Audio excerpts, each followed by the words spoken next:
岸田文雄急眼了。如果说这个世界上最希望乌俄双方停火的人是谁，一定就是泽连斯基吗？不一定吧。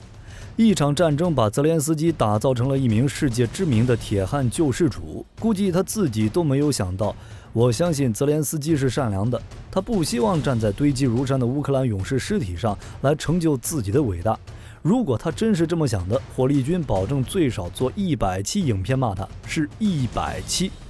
至于北约和联合国的那些大佬们，还是算了吧，都各自有各自的盘算。我不相信这帮家伙有那么的真心诚意，都是需要回报的嘛。这2天我发现了一个地球上唯一一个真心希望停火的人——岸田文雄，日本现任首相。这是一个离奇的故事，且听火力军道来。乌俄战争打了3个月，除了饱受战争摧残的乌克兰以外，直接和间接经济损失最大的竟然是日本。大家有空可以在网络上扒近2个月日本的各项经济数据，惨得一塌糊涂。所以说，如果哪天日本海自驾着航母，开着潜艇，天上一片 F-35G 浩浩荡荡杀向北方四岛，希望大家千万不要意外，日本已经快被逼急了。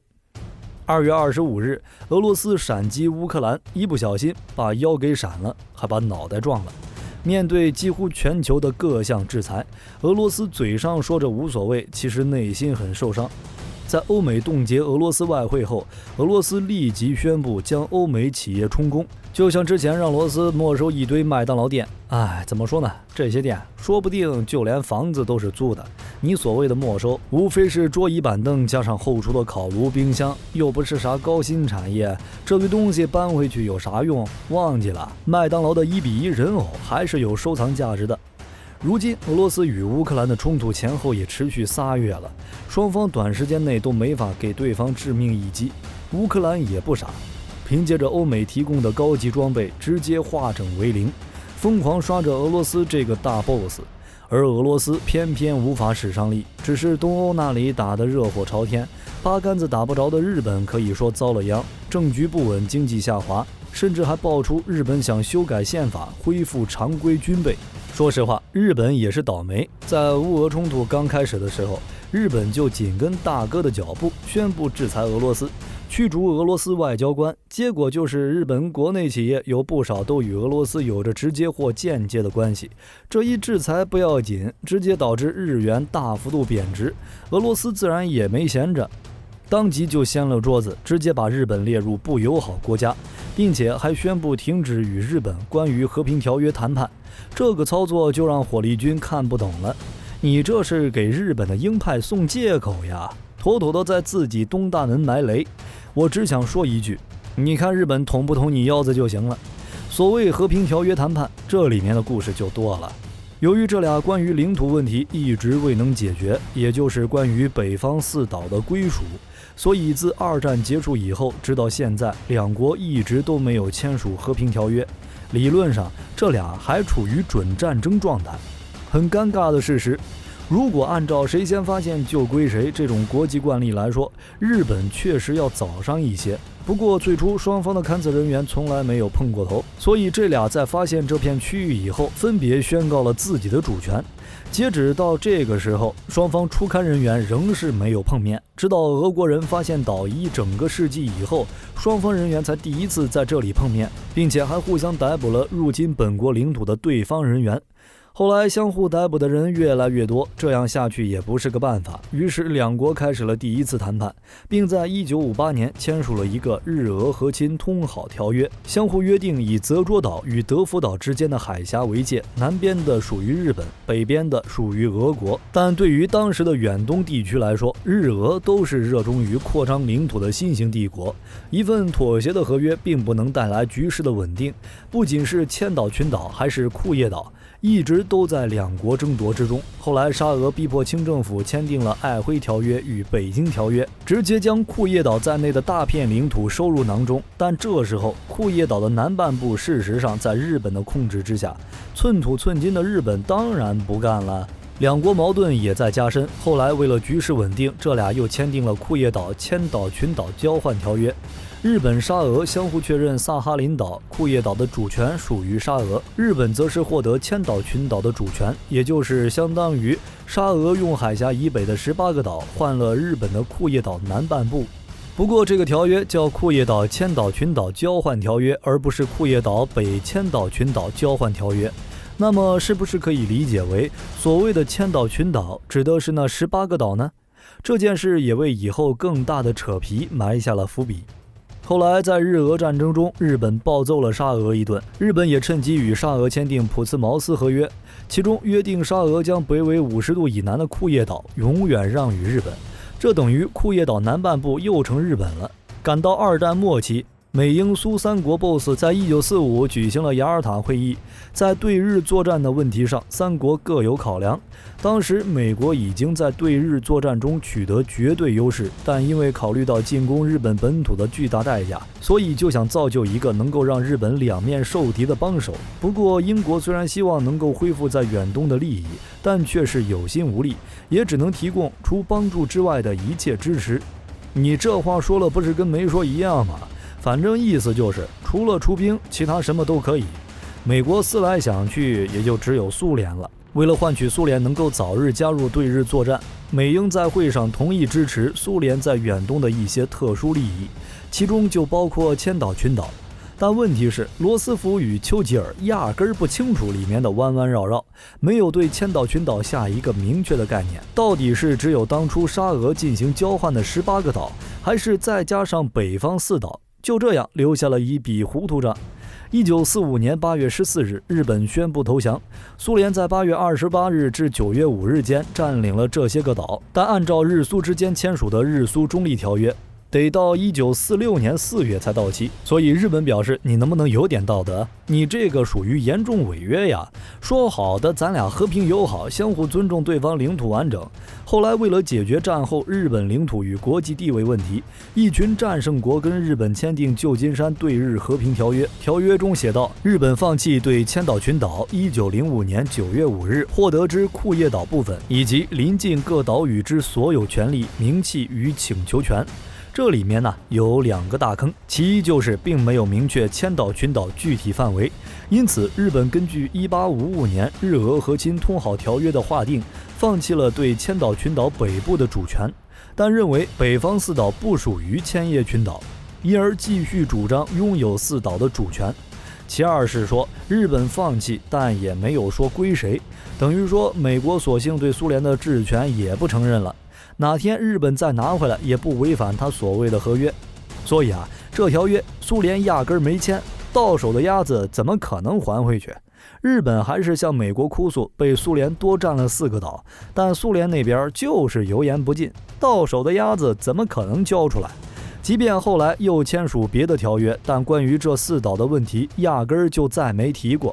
也正因这4岛，两国始终没有签署和平协议，双边关系极为尴尬。苏联解体后，4岛地缘政治格局也发生了骤变，这也给俄日和平条约谈判提供了新的契机。不过双方都属于死活不肯松口的，刚开始这俩闹得积极不愉快，日本这边觉得苏联没了，俄罗斯不足为惧，直接放出大话，3天内拿回4岛。而另一边，俄罗斯作为超级大国后裔，自然不能让日本看扁了，回应道：3分钟我就能把岛物理和平。当然，这也仅仅只是让对方松口的狠话，不管是3天还是3分钟，都不是他俩想要选择的。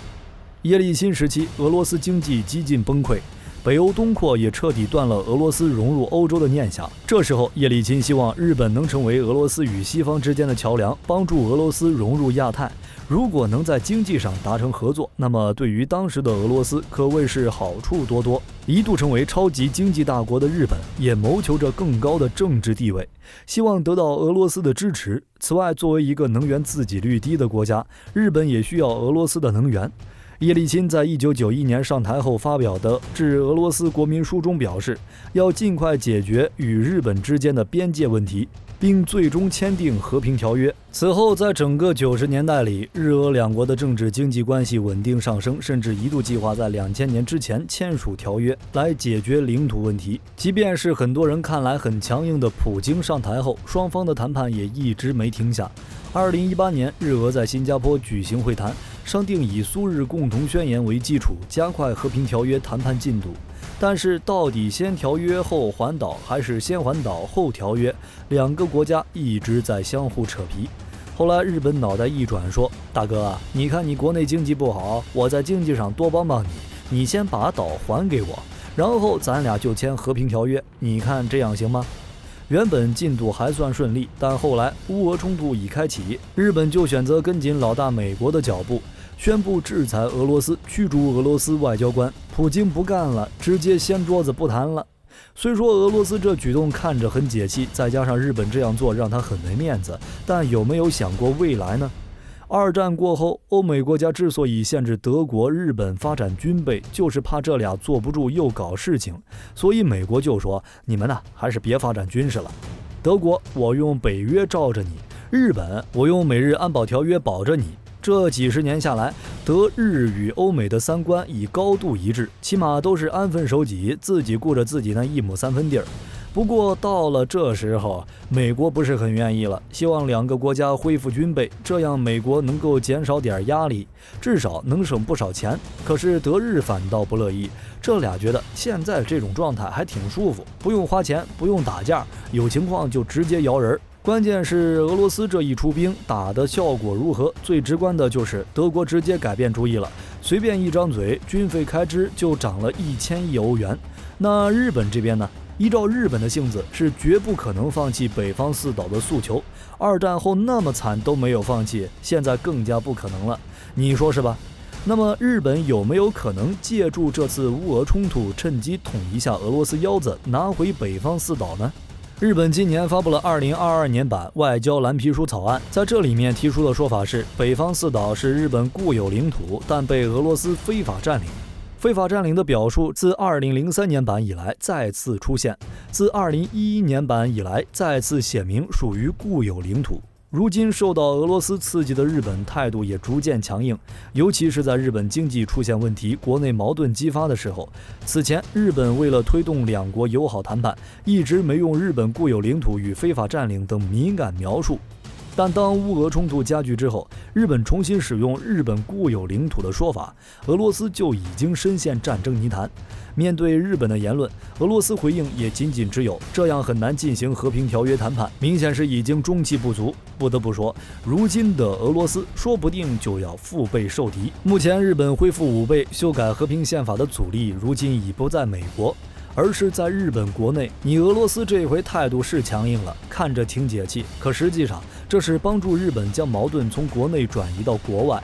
另外还有一个重要情况，那就是日本要参加北约峰会。从性质上来说，这是一个前所未有的动作。说不清什么时候日本就直接选择加入北约，这放以前是难以想象的，因为北约与亚洲国家八竿子都打不着。在俄乌冲突爆发后，日本积极的与美国、北约展开新的配合。从北约的角度看，作为一个以军事对抗为主要目的的冷战军事集团，想要继续维持下去，肯定会持续渲染俄罗斯的威胁。当然，也不排除北约邀请日本这个和俄罗斯有着领土争端的国家，以期对俄实施东西夹击。北约峰会预计会在6月下旬举行，应该会讨论乌俄冲突的有效解决方案。虽说日本不是北约成员国，但美国曾说将推动与非成员国伙伴的合作，意图让北约增加合作国家，加强对北约的压力。这种意思已经很明显了，可以说现在的日本已经半只脚加入北约了。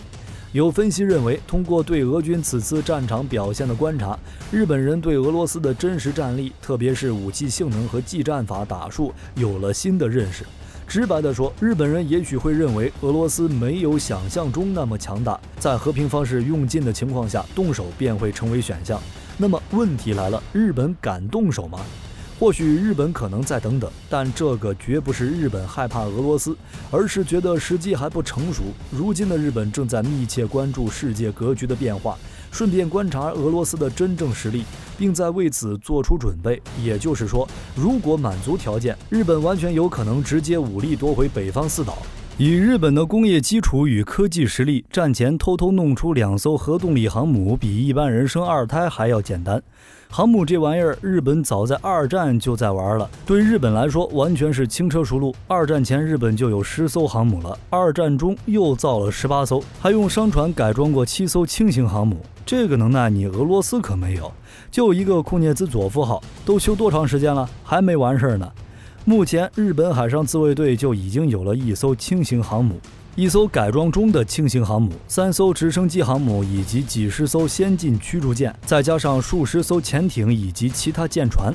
总吨位已经超过了英法，达到50万吨了。俄罗斯在苏联时期海军力量曾高达480万吨，但时过境迁，如今的俄罗斯海军力量已经不敢恭维了，就连乌克兰都能折损俄罗斯不少军舰。唯一1艘航母库涅兹佐夫号状态堪忧，唯一值得炫耀的也就只有核动力潜艇了。但你能保证日本没有偷偷搞着？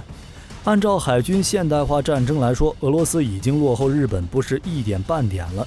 在空中力量上，俄罗斯的优势主要在战略轰炸机上，因为日本没有。在战斗机层面，俄罗斯虽然有数量优势，但在4代以上的战机数量上，俄罗斯和日本都是300架左右。日本可有不小优势，因为日本已经有了5代战机 F-35， 而你俄罗斯呢，打乌克兰3个月都没有拿下空优，并且在夺岛战役上面，日本有着一个天然优势，那就是北方四岛距离日本本土只有60公里。可以设想一下，日本避其攻于一役而铤而走险，对北方四岛直接发起抢滩登陆的话，成功率可是非常大的。俄罗斯的太平洋舰队根本就来不及反应，其他海军力量就更不用说了。考虑到南千岛群岛上主要了俄军部队以及随时可以增援的预备队，日本最起码需要准备2个重装旅团上岸，才能保证吃下这支俄军。日本首先就需要夺取俄罗斯制空权，集中使用电子干扰，攻击飞机和登陆部队的电子干扰力量，于各主要突击上陆区域压制、摧毁当面之抗登陆一方前沿的侦察和火控雷达，干扰抗登陆一方通信系统，破坏、瘫痪对方的指挥。不过，看到乌克兰战场上俄军表现就知道，日本凭借着 F-35就可以轻松取得制空权。毕竟，俄军在4岛上面的人数并不是很多。当夺取制空权以后，日本将会采用现有火力，对俄军防御体系以及会构成威胁的地区进行连环打击，摧毁俄军防御工事，同时还会组织航空兵部队、陆军防空部队在突击上陆区域建立掩护空域，防止对方以远程火力对登陆部队的突击。使用潜艇设伏、游猎、水面舰艇重点巡逻，实施海上封锁，以特种作战力量袭击和破坏敌空海军侦察预警和指挥控制系统，破袭重要机场、港口设施，配合己方保持电磁权、制空权和制海权。对于日本来说，夺岛不是大问题，最大问题是在于夺岛产生的后果。俄罗斯是拥核大国，不过日本也考虑到这个问题。就在俄罗斯在乌克兰战场难以前进的时候，日本前首相公开表示可以考虑美国在日本本土部署核武器。原因很简单，日本想通过这种方式尽量弥补在核武器方面的劣势。你想想，如果日本本土既有美国驻军，又有美国核武器的话，在日本夺回北方四岛以后，俄罗斯也要考虑进攻日本的代价，毕竟这里有美军。实际上，俄罗斯也是在时刻防备着日本的，显然也担心日本会冒险一试。凡事无绝对，若是俄罗斯在乌克兰战场彻底失势，那么日本大概率会捅俄罗斯腰子。当然，日本可能会等到俄罗斯彻底分身乏力的时候，才有可能选择武力登岛。你们觉得日本武力夺岛的概率有多大？美国会不会出力？欢迎评论区讨论一下。我是火力军，咱们下期再见。